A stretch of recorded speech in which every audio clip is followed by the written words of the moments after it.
If you enjoy the subject matter of these podcasts, then you would definitely enjoy any of the 3 Patreon discussion groups that are available. You can read about these groups by going to the infinitesparkofbeing.com and clicking the participate button. I also offer a meditation group every Sunday evening at 8 p.m. Eastern. You can go to any of my social media profiles and find a link tree with that information as well. This is a community of everyday people who are interested in living with a deeper understanding of spiritual practice and how it can be applied in a practical sense to our everyday lives. So join us.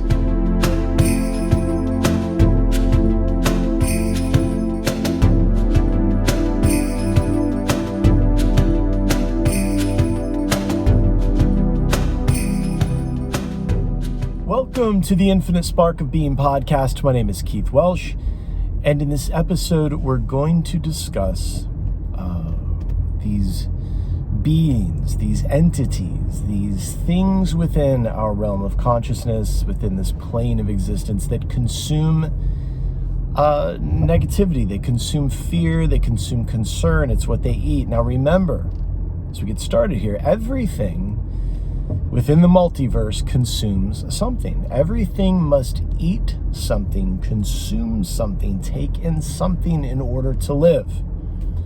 I do believe a bit in panpsychism, meaning that everything has a level of consciousness. So what a rock consumes, I have no idea. But we're going to keep it fairly simple. What I specifically would like to speak about are these entities, these beings. We'll just call them entities in our world. Entities is a bit more broad. That's how broad I want to be. Entities. Well, so we use the word, there are entities in this world that do consume positivity. They consume love. They thrive off of these things. And there's entities that consume negativity, concern, fear, anger. Now, classically, we talk about, an argon energy, reptilians, the grays, all of these things, demons, Asuras, maybe not Asuras, but these, there's all sorts of mention in various books, various texts of entities that consume fear and pain, and they need those things. If you've delved into any sort of cryptid, paranormal, whatever, you come across it.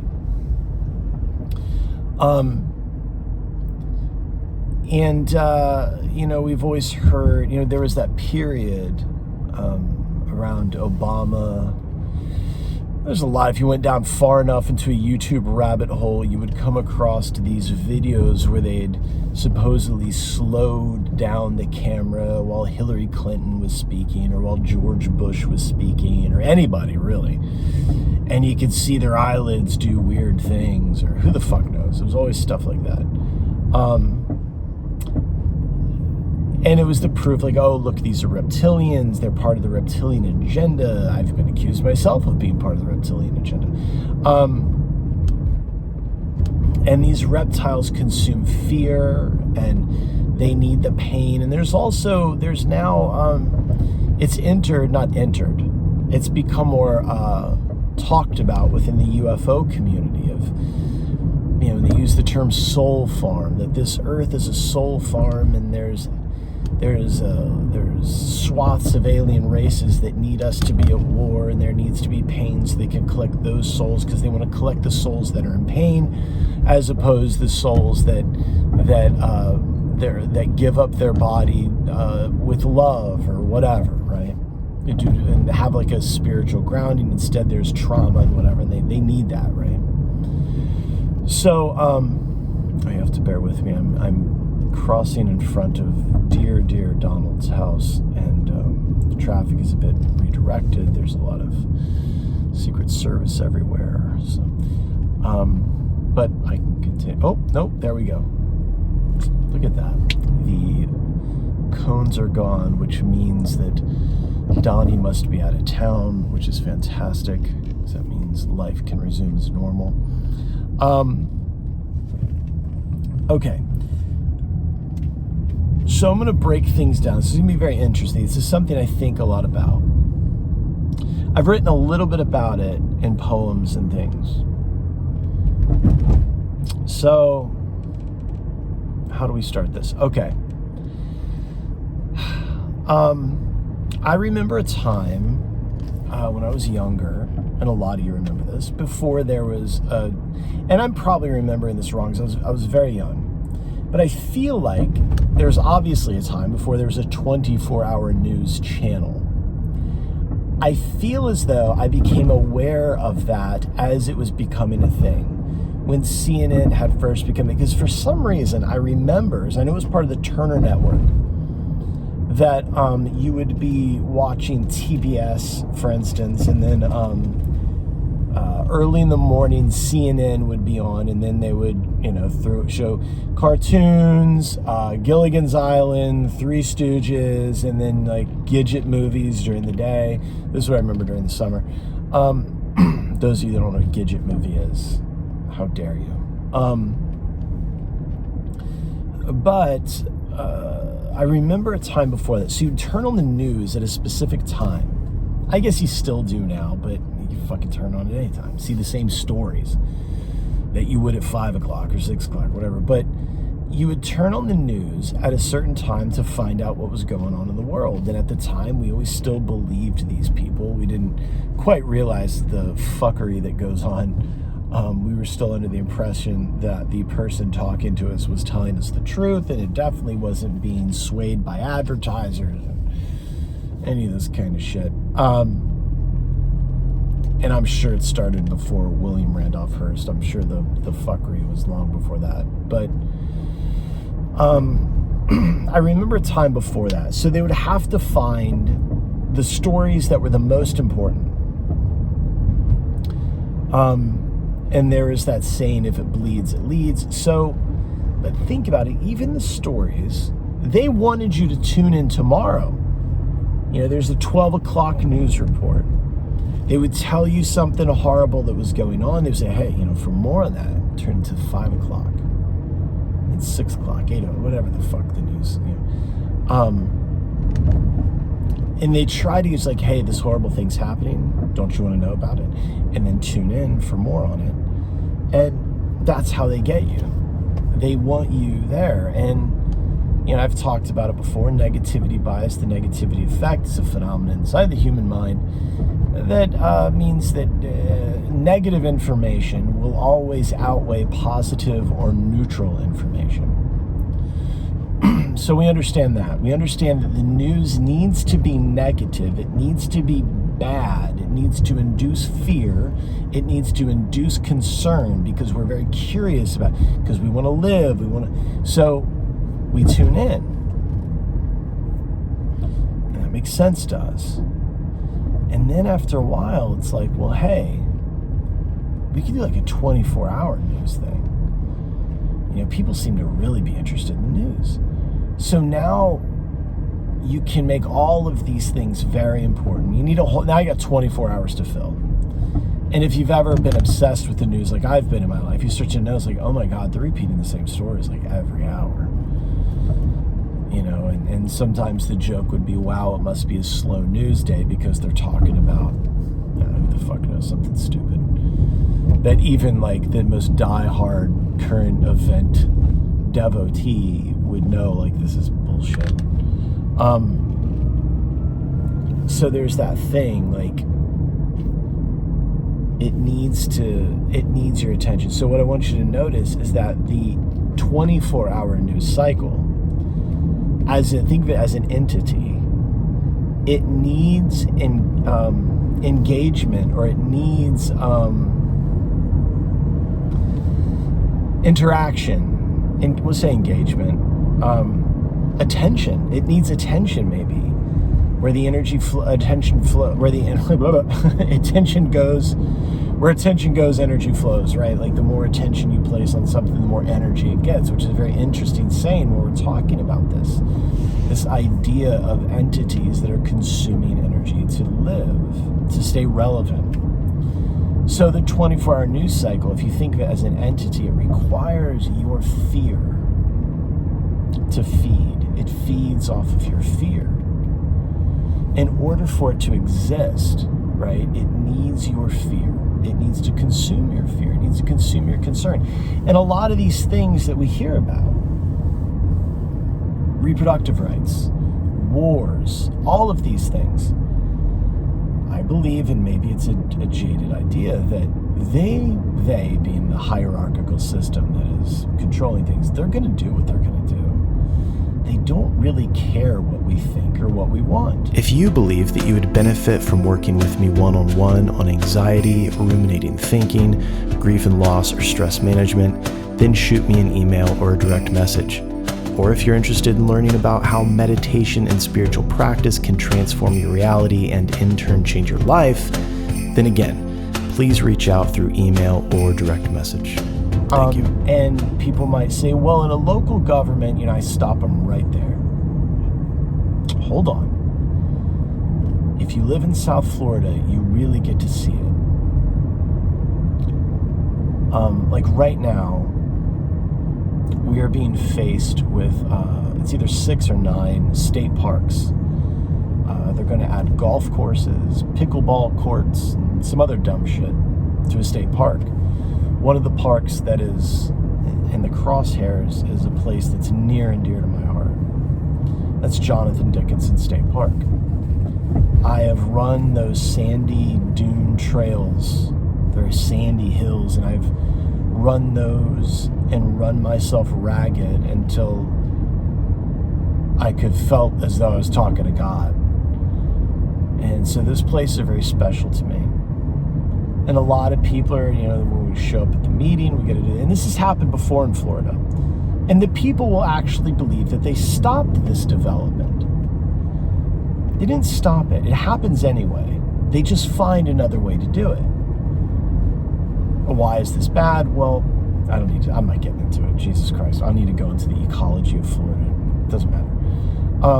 Point being that I don't know if this is just, I'm so jaded and whatever. I'm like, they're going to fucking do what they're going to do. Either way, they need you to be afraid of whatever in order to get fed. The news needs the negative attention. It needs the fear. It needs anger. Now, let's go a step further and look at politicians.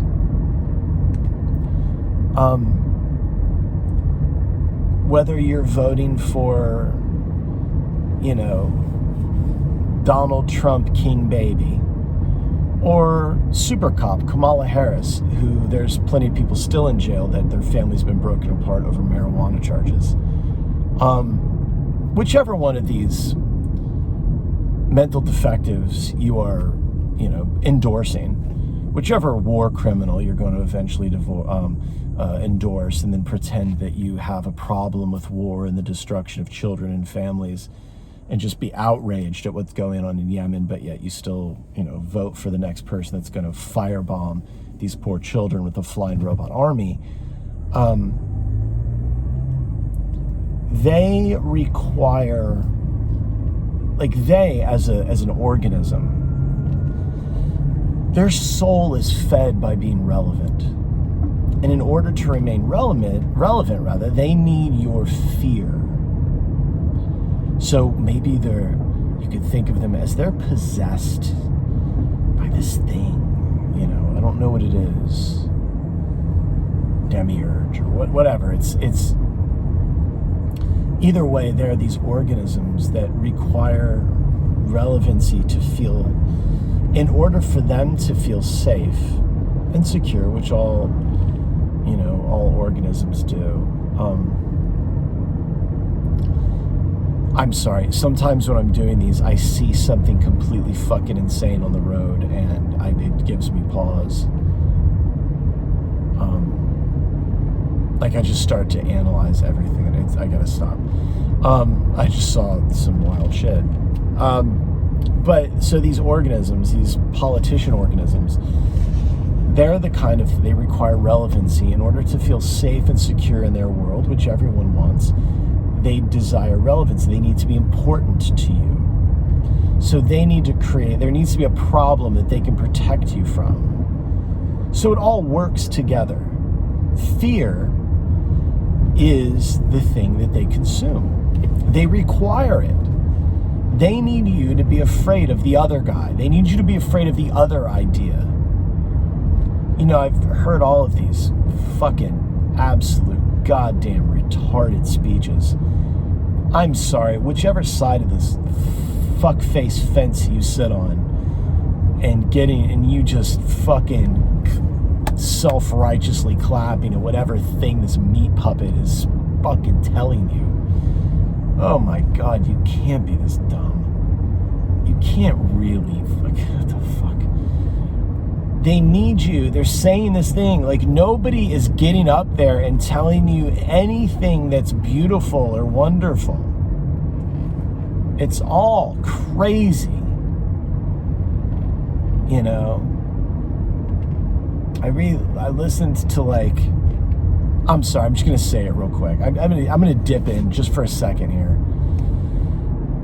I listened to Kamala Harris's speech at the DNC, and I listened to the section specifically about Palestine and Israel, and all I could think, the people clapping, I just wanted to fucking yell. She didn't say anything, and what she did say is probably not true. Stop clapping, you fucking maniacs. Oh my God.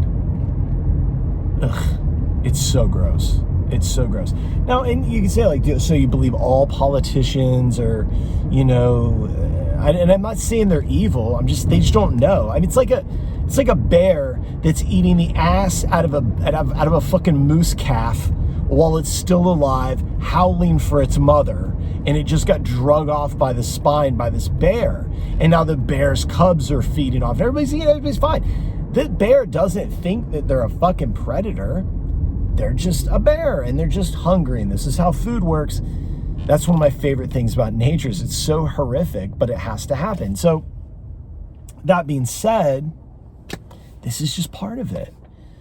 And I don't believe that, look, RFK Jr., I like what the guy has to say, but doesn't mean I need him, leading me around by the fucking nose. Which that gets into anarchism and whether if you feel that you need a surrogate father and you need a fucking multi-million-dollar police force to protect you, that's your thing. That's not my thing. I don't feel as though I need those things. I will handle it. But, I like the guy. I think he's great. I like what he's got to say. But you know what? I don't fucking know. Who wants to be the fucking president? I'll tell you who I like. I like Tulsi Gabbard. There you go. That's who I really freaking a digger. I think she's great. And here's our choices. She's a nightmare to them because she checks all the boxes, but she's a Russian asset. Anyway, it's all just fucking goofy, man. And at some point you realize it needs you to be outraged and fearful to engage. Even, what the fuck's her name? The New Age crystal lady. What the hell's her name? It doesn't matter. The one that always fronts for president, the Sedona crystal singing bowl chick. She needs you to be afraid of all these other people that she definitely tries to lead with love, but at the end of the day, she needs you to be afraid of the hate so that you can vote for her and her love mission or whatever. I don't know, man. Think about it. Think about all these ancient books and texts written and grimoires or whatever it is, talking about these energy sucking fucking vampires. And it talks about they're on some mystical realm and all that. We know this is all allegory. They're talking about you. They're talking about me. These are when in Tibetan Buddhism, the realm of the hungry ghost. That's an allegory for a human being, dude. I don't believe there's literally a realm where you're so up your own ass that you physically have manifested in that form the way it's described. I don't know, though. What the fuck do I know? I have no clue. But I want you to look at this. Fucking just look at it. Just pay attention to it for a second.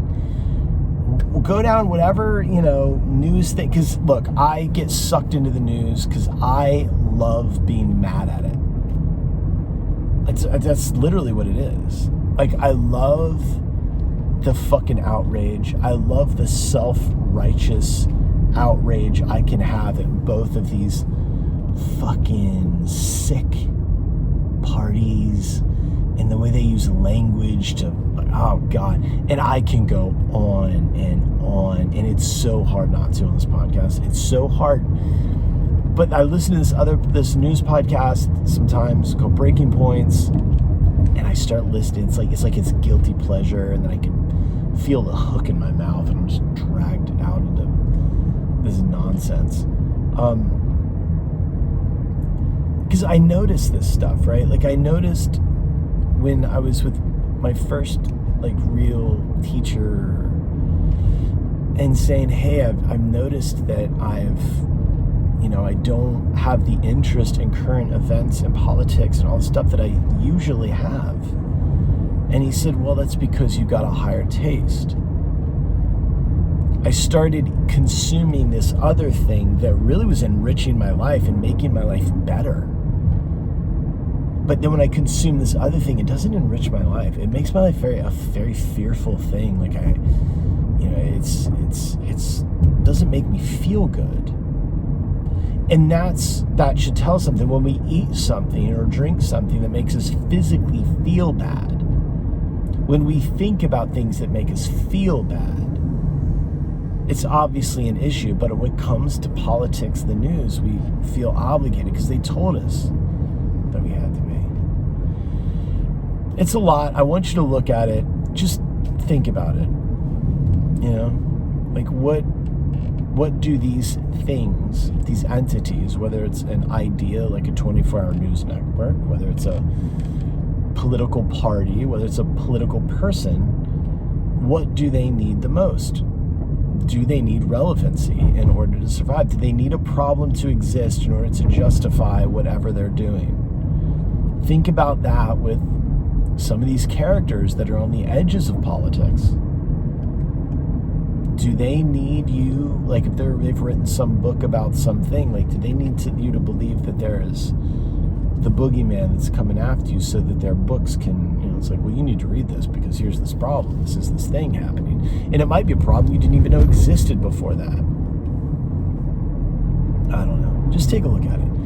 Another thing, I'm posting this, when this posts, I'll be in Guatemala at my first yoga retreat, doing like a yoga retreat, not a meditation retreat, just a yoga retreat in Guatemala.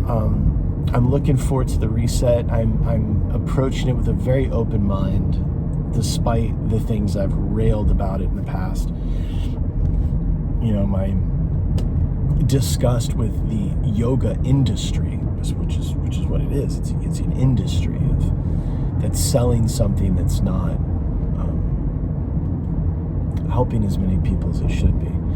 Not that it can't. It absolutely can. But I'm going to this retreat. It's going to be a massive reset. I'm leaving some things behind that I'm not bringing with me, like little comforts and things like that.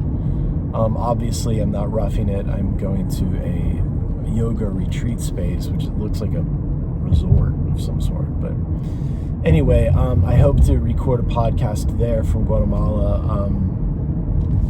Going to be changing a few things with the Infinite Spark of Being as this book gets ready to come out, as the app gets ready to come out.